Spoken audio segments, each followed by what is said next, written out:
A kú déédé àsìkò yìí, kókó inú ìwé ìròyìn la mú wá fún yín láti inú àwọn ìwé ìròyìn ilẹ̀ Nàìjíríà. Orúkọ tèmi ni Ọmágbémisọ́lá Ọmọlọ́rọ̀mádé. Òkú ààrẹ àná Muhammadu Buhari ti gbéra kúrò ní ìlú London lówùúrọ̀ òní máa bọ̀ ní Daura, ìpínlẹ̀ Katsina síwájú ìsìnkú rẹ̀ tí yóò wáyé lónìí. Ìròyìn jábọ̀ wípé ọkọ̀ ológun ojú òfurufú ni wọ́n fi gbé òkú Buhari. Igbákejì ààrẹ Kashim Shettima ni ó ń darí ikọ̀ aṣojú ìjọba láti yanjú gbogbo ìwé àkọọ́lẹ̀ àti ètò ìyókù láti fi gbé olóògbé ààrẹ àná padà sí orílẹ̀-èdè. Ààrẹ Bọ́lá Tinubu yóò dúró dè wọ́n ní ìpínlẹ̀ Katsina láti gba òkú Buhari kí ètò ìsìnkú tó wáyé ní Daura. Mínísítà fún ìròyìn àti ìdánilẹ́kọ̀ọ́ Mohammed Idris ni ó ṣe àfihàn yìí níbi ìpàdé pẹ̀lú àwọn akọ̀ròyìn ní ìlú Àbújá. Ó ní ọ̀sán òní ọjọ́ Ìṣẹ́gun ni wọ́n ń retí òkú ààrẹ àná tí ó di olóògbé ní ọjọ́ Àìkú sí ilé ìwòsàn kan ní ìlú London. Lọ́gán tí ó bá dé, wọ́n á ṣe ayẹyẹ ológun ráńpẹ́ fún un ní pápákọ̀ òfurufú kí wọ́n tó tẹkọ̀ létí lọ Daura. Mínísítà fi kún un wípé ọmọ ilé ìgbìmọ̀ òṣìṣẹ́ ìjọba àpapọ̀ 25 ni wọ́n ti darí láti máa nìṣó ní Katsina fún ètò ìsìnkú kí wọ́n sì dúró ní Daura títí wọ́n á fi parí àdúrà ọjọ́ kẹta tí yóò wáyé ní ọjọ́rú. Ẹ̀kúnrẹ́rẹ́ ìròyìn wà ní ìwé ìròyìn Punch tó jáde lónìí. Lánàá ni a gbọ́ wípé àwọn ológun dènà àwọn ẹgbẹ́ kan tí wọ́n ní ìgbàgbọ́ wípé wọ́n jẹ́ ọmọ ẹgbẹ́ Òṣùgbó Court láti má ní àǹfààní àti wọlé sí ibi ètò ìsìnkú fún Àwùjalẹ̀ ilẹ̀ Ìjẹ̀bú Ọba Síkírù Adétọ̀nà. Bí àwọn ẹgbẹ́ yìí ṣe dẹnu jìnnìjìnnì bolẹ̀ tí àwọn kan ń pariwo lé wọn lórí kí àwọn ológun tó gba ìṣàkóso tí wọ́n sì sin gbogbo wọn jáde kúrò ní ilé Àwùjalẹ̀. Lẹ́yìn èyí ni Àwùjalẹ̀ wọ ká ilẹ̀ sùn ní ilé rẹ̀ tí ó wà ní Ìjẹ̀bú Òde láàrin aago 6 ìrọ̀lẹ́ ní ìlànà Mùsùlùmí. Bí a kò bá gbàgbé wípé àwọn oníṣẹ̀ṣe ní ìpínlẹ̀ kọ òfin tí ó ní wọ́n gbọ́dọ̀ sin òkú ọba gẹ́gẹ́ bí ìlànà ẹ̀sìn tí ọba ń ṣe. Àwọn oníṣẹ̀ṣe tako èyí gidigidi bí wọ́n ti ní ìlànà ìṣẹ̀ṣe ni ó yẹ kí wọ́n gbà láti fi sin ọba. Ẹgbẹ́ Òṣùgbó wá lánàá láti wò bóyá yóò ṣeé ṣe láti sin ọba ní ìlànà tiwọn nítorí wọ́n ní ọba yìí wà lára àwọn tí wọ́n wá àtúpalẹ̀ òfin yìí nígbà ayé rẹ̀, ṣùgbọ́n àwọn ológun ṣe ìdáwọ́kọ̀ fún wọn. Ọba Adétọ̀nà tí ó wà lórí oyè fún ọdún 75 ni wọ́n sin sí ẹ̀gbẹ́ bàbá rẹ̀. Ibi yìí kan náà ni wọ́n sin ìyá rẹ̀ sí. Chief Imam ilẹ̀ Ìjẹ̀bú Sheikh Muftadeen Àyànbádéjọ ni ó ṣe ètò ìsìnkú. Lára àwọn èèyàn jàǹkànjàǹkàn tí wọ́n péjú pésẹ̀ síbi ìsìnkú ni a ti rí igbákejì ààrẹ àná Yẹmí Ọ̀ṣínbàjò, gómìnà ìpínlẹ̀ Ògùn Dàpọ̀ Abíọ́dún àti aya rẹ̀ Bámidélé, gómìnà Babájídé Sanwó-Olú láti ìpínlẹ̀ Èkó, igbákejì gómìnà ìpínlẹ̀ Ògùn ìyáàfin Náímọ̀ Sàlàkọ́ Oyèdélé, agbẹnusọ ilé ìgbìmọ̀ Olúwadáìsí Ẹlẹ́mìdà, gómìnà àná Ṣẹ́gun Ọ̀ṣọ́bà àti Gbénga Daniel pẹ̀lú sínétọ̀ Adégbénga Kàká. Àwọn mìíràn tí wọ́n tún péjú pésẹ̀ ni alága iléeṣẹ́ Dangote Aliko Dangote, Solomon Adéọlá Yáyì tó ń ṣaṣojú ìwọ̀ oòrùn Ògùn àti bẹ́ẹ̀ bẹ́ẹ̀ lọ. Nígbà tí ó ń sọ̀rọ̀, gómìnà Abíọ́dún ní ìgbà ọba kì í ṣe wípé ó pẹ́ nìkan, ó tún kún fún ọgbọ́n, ìmọ̀ àti iṣẹ́ àṣelẹ̀ inú rẹ̀, ìfarajìn, ìdàgbàsókè àti àlàáfíà. Gómìnà ní ọba Adétọ̀nà kì í ṣe ìwúrí ilẹ̀ Ìjẹ̀bú nìkan ṣùgbọ́n olú ọmọ fún Nàìjíríà tí ó fi gbogbo ọdún 75 tí ó lò lórí àpèrè fi sin ará ìlú. Gómìnà ní kíákíá ni wọ́n ti mọ òye bàbá yìí tí wọ́n fi yàn án gẹ́gẹ́ bí mínísítà àti ọmọ ẹgbẹ́ Western Region Executive Council. Dangote náà gbóríyìn fún Àwùjalẹ̀ fún ìfẹ́ rẹ̀ sí ará ìlú láì wo ibi tí wọ́n ti wá lórílẹ̀-èdè. Ẹ̀kúnrẹ́rẹ́ ìròyìn wà nínú ìwé ìròyìn Punch tó jáde lónìí. Ọlọ́rọ̀ jùlọ ní ilẹ̀ Áfíríkà àti ààrẹ iléeṣẹ́ Dangote Aliko Dangote ti bẹ̀rẹ̀ ìgbésẹ̀ fún ìdàgbàsókè iṣẹ́ àkànṣe olókòlà ní ìpínlẹ̀ Ògùn, Nigeria's biggest and deepest seaport. Dangote gbé ìgbésẹ̀ láti bẹ̀rẹ̀ iṣẹ́ yìí nítòsí iléeṣẹ́ ajílẹ̀ àti ti epo rọ̀bì láti lè jẹ́ kí ó rọrùn àti máa kó ọjà lọ òkè òkun fún ìdàgbàsókè oníkíákíá fún ilé-iṣẹ́ rẹ̀. Ìgbésẹ̀ Dangote yìí ti bẹ̀rẹ̀ láti oṣù kẹfà lẹ́yìn tí ó fi paperwork ránṣẹ́ fún ìbuwọ́lù gẹ́gẹ́ bí ó ti sọ níbi ìfọ̀rọ̀wánilẹ́nuwò Bloomberg ní ìpínlẹ̀ Èkó.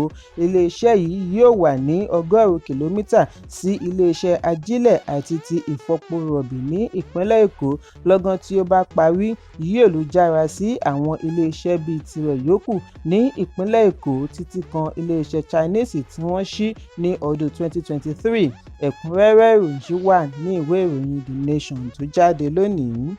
Ààrẹ ilé-ìgbìmọ̀ Godswill Akpabio ti pe ẹ̀sùn kòtẹ́milọ́rùn tako ìdájọ́ ilé-ẹjọ́ gíga tí ó pàṣẹ kí wọ́n dá aṣòfin gbùngbùn Kogi Natasha Akpoti-Uduaghan padà sí ilé-ìgbìmọ̀ nínú ẹ̀sùn tí ó pè lánàá ọjọ́ 14 oṣù keje ọdún 2025 nípasẹ̀ adarí agbẹjọ́rò rẹ̀ àgbà amòfin Kẹ́hìndé Ògúnwùmíjù ní Akpabio ti ń rọ ilé-ẹjọ́ kí ó dá ìdájọ́ tí adájọ́ Binta Nyako gbé kalẹ̀ ní ọjọ́ kẹrin nù. Ilé-ẹjọ́ gíga ni ó ṣe àpèjúwe sẹ̀ríà olóṣù 6 tí wọ́n fún Akpoti-Uduaghan ní àpọ̀jù tí kò fìdí múlẹ̀ lábẹ́ òfin. Ààrẹ ilé-ìgbìmọ̀ bu ẹnu àtẹ́ lu ilé-ẹjọ́ gíga lórí bí ó ṣe dá ẹ̀sùn rẹ̀ nù. Ó ní gbogbo ohun tí ó ní í ṣe pẹ̀lú sẹ̀ríà, ọ̀rọ̀ sísọ nínú ilé-ìgbìmọ̀ àti ìpinnu àwọn aṣòfin wà lábẹ́ òfin ilé-ìgbìmọ̀ ẹ̀ka ìbáwí, kò sí ẹni lẹ́tọ̀ọ́ àti dá sí i. Ààrẹ ilé-ìgbìmọ̀ fi kún un wípé Akpoti-Uduaghan kò tíì yanjú rògbòdìyàn àárín ilé-ìgbìmọ̀, pàápàá jùlọ ti ẹ̀ka ìbáwí. Fún ìdí èyí, àṣìṣe ni adájọ́ ṣe láti ní kí wọ́n pè é padà láì pèsè àǹfààní àti gbọ́ tẹnu àwọn tí wọ́n jọ ní fàákájà. Ẹ̀kúnrẹ́rẹ́ ìròyìn wà nínú ìwé ìròyìn The Nation tó jáde lónìí. Bíṣọ̀bù ìjọ Àgùdà ìpínlẹ̀ Sokoto ẹni ọ̀wọ̀ Matthew Hasan Kukah ti ké sí ọmọ Nàìjíríà kí wọ́n wò kọjá awuyewuye tí ó dìrọ̀ mọ́ ọdún 6 ìṣèjọba olóògbé ààrẹ àná Muhammadu Buhari, ṣùgbọ́n kí wọ́n rántí rẹ̀ gẹ́gẹ́ bí ènìyàn dáadáa tí ó nífẹ̀ẹ́ orílẹ̀-èdè. Níbi Bishop Kukah ti ń dárò lórí ikú ààrẹ àná ni ó ti ṣe àpèjúwe rẹ̀ ní ọ̀gbẹ́ni tí ó kó ipa tí ó lápẹẹrẹ sí Nàìjíríà ní ti ológun àti ìṣèjọba àwa-arawa.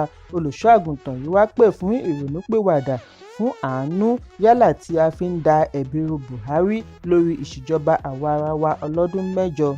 Èyí ń wáyé bí olóyè láàrin ẹgbẹ́ òṣèlú Nigeria People's Party NNPP Buba Galadima ṣe ṣàlàyé bí àwọn ẹgbẹ́ kan láti ẹkùn àríwá ṣe kóra jọ láti gba olóògbé ààrẹ àná sínú iṣẹ́ òṣèlú Nàìjíríà. Galadima sọ èyí lówùúrọ̀ òní níbi ó ti ń dáhùn ìbéèrè lórí ẹ̀rọ amóhùnmáwòrán Arise. Ó ní nítorí ẹgbẹ́ Odùduwà People's Congress OPC láàrin ọdún 1999 sí 2000 ṣe ìkọlù sí ìlú Ìlọrin pẹ̀lú èròǹgbà àti lé Fúlàní jìnnà ni wọ́n ṣe lọ mú Buhari wọ iṣẹ́ òṣèlú. Olóyè NNPP ní àwọn ẹgbẹ́ ẹkùn àríwá rí wípé gbọmọgbọmọ àwọn OPC yìí pọ̀ jù. Ààrẹ ìgbà náà Olúṣẹ́gun Ọbásanjọ́ àti gómìnà ìpínlẹ̀ Èkó ìgbà náà Bọ́lá Tinubu kò sì rí nǹkan ṣe sí i. Galadima ní òun pẹ̀lú àwọn tí wọ́n jọ pawọ́pọ̀ lọ mú Buhari wá ní nǹkan mìíràn lọ́kàn. Ó ní kì í ṣe ìfẹ́ inú Buhari ní láti di olóṣèlú nítorí kò fẹ́ràn àwọn olóṣèlú. Ó ní ìgbàgbọ́ wípé òfúùtù fẹ́ẹ̀tẹ̀ ní gbogbo wọn kì í ṣe ohun tí wọ́n bá ṣèlérí. Nígbà tí ó máa fi di ọdún 1999 sí 2000 ní OPC kó 500 ọkọ̀ jọ láti fi kó gbogbo àwọn Fúlàní tí wọ́n tẹ̀dó sí ìlú Ìlọrin ni àwọn bá wò ó wípé èyí ṣẹ̀ ń pọ̀ jù tí olórí kò sì rí nǹkan ṣe sí i ni wọ́n fi pe ìpàdé ní Kaduna. Àwọn bíi 24 jókòó láti jíròrò lórí ọ̀nà àti gba àwọn ará wọn kalẹ̀ lọ́wọ́ OPC ni wọ́n fi ronú kan Buhari. Wọ́n bẹ̀ẹ́, wọ́n rọ̀ ọ́. Ní kúkúrú, Buhari darapọ̀ mọ́ wọn. Èyí ló mú Ọbásanjọ́ tètè kìlọ̀ fún àwọn OPC kí ìyókù tó di ìtàn lónìí. Ẹ̀kúnrẹ́rẹ́ ìròyìn wà ní ìwé ìròyìn Daily Post tó jáde lónìí. Àwùjalẹ̀ ilẹ̀ Ìjẹ̀bú ọba Síkírù Káyọ̀dé Adétọ̀nà di olóògbé ní ọjọ́ àìkú ọjọ́ 13 oṣù keje ọdún 2025 lẹ́ni ọdún kọkànléláàádọ́rùn 91 lẹ́yìn wákàtí díẹ̀ tí wọ́n kéde ìpapòdà ọ̀rẹ́minú rẹ̀ tipẹ́tipẹ́ tí í ṣe ààrẹ àná Muhammadu Buhari.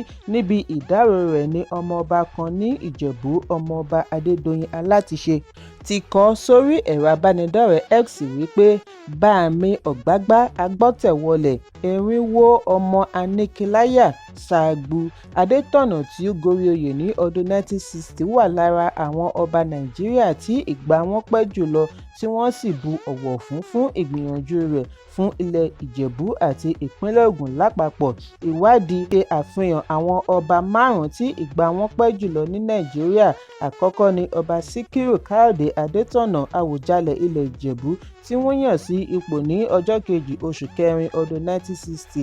Wọ́n bí ní ọjọ́ kẹwàá oṣù karùn-ún ọdún 1934. Ó sì jẹ ọba fún ọdún márùndínláàádọ́rin 65 years. Ó wá láti ìdílé oyè Aníkíláyà kí ó tó di olóògbé ní ọjọ́ 13 oṣù keje ọdún 2025. Ọba Okunadé Síjúadé náà jẹ́ ọba tí wọ́n bu ọ̀wọ̀ fún gidigidi ní Nàìjíríà tí wọ́n mọ̀ gẹ́gẹ́ bí Ọọ̀ni Ilé-Ifẹ̀. Òun ni ọba 50 tí ó wà lórí oyè láàrin ọdún 1980 sí 2015. Ọdún márùndínlógójì ni ó fi jẹ ọba kí ó tó di olóògbé ní 2015. Ó kó ipa pàtàkì lórí àṣà àti ìṣọ̀kan Yorùbá pẹ̀lú ìdàgbàsókè orílẹ̀-èdè tí ó ní í ṣe pẹ̀lú ìmọ̀ rẹ̀ lórí okòòwò àti ipò. Ọba Lámídì Ọláyíwọlá Adéyẹmí kẹta gun orí oyè fún ọdún 52 gẹ́gẹ́ bí Aláàfin Ọ̀yọ́ bẹ̀rẹ̀ láti ọjọ́ 18 oṣù kọkànlá ọdún 1970 títí ó fi wọ káàlẹ̀ sùn ní ọjọ́ 22 oṣù kẹrin ọdún 2022. Lẹ́ni ọdún 83, òun ni ó gba ipò ọba tí ó pẹ́ lórí oyè jùlọ nínú ìtàn ìlú Ọ̀yọ́. Ọba Ọládùnní Oyèwùnmí Ajagungbadé kẹta sìn gẹ́gẹ́ bí Ṣọ̀ún Ògbómọ̀ṣọ́ fún ọdún 48 years bẹ̀rẹ̀ láti ọjọ́ 24 oṣù kẹwàá ọdún 1933 kí ó tó di olóògbé ní ọjọ́ 12 oṣù kejìlá ọdún 2021. Òun náà wà nínú ìtàn gẹ́gẹ́ bí Ṣọ̀ún tí àkókò rẹ̀ pẹ́ jùlọ nínú ìtàn ilẹ̀ Ògbómọ̀ṣọ́ pẹ̀lú iṣẹ́ àṣelẹ̀ fún ìdàgbàsókè àti ìlọsíwájú ìlú àdáyébá. Ọba ìlú Benin Ọba Ìrédé-Àwù jẹ́ ọba ẹlẹ́ẹ̀kejìdínlọ́gọ́ta ilẹ̀ Benin tí ó gun orí oyè ní ọjọ́ 23 oṣù kẹta ọdún 1979 títí di ọjọ́ 19 oṣù kẹrin ọdún 2016. Ó sìn fún ọdún 37. Wọ́n bí i ní ọjọ́ 22 oṣù keje ọdún 1923 ní ìlú Benin. Òun ni ọmọ ọba Akezu kejì tí ó gba adé lọ́wọ́ bàbá rẹ̀. Ọba Ìrédé-Àwù jáde láyé ní ọjọ́ 29 oṣù kẹrin ọdún 2016 lẹ́ni ọdún 92. Ẹ̀kúnrẹ́rẹ́ ìròyìn ṣì wà ní ìwé ìròyìn The Nation tó jáde lónìí. Kókó inú ìwé ìròyìn tòní kò ní jù báyìí lọ. Ẹ pàdé mi ní ìrọ̀lẹ́ fún àkọ́tún ìròyìn. Kí a tó lọ, ẹ má ṣaláì fi àkíyèsí yín ránṣẹ́ kí ẹ sì bá wa subscribe sójú náà wa lórí YouTube kí kókó inú ìwé ìròyìn lè máa tẹ̀ yín lọ́wọ́ ní kíákíá.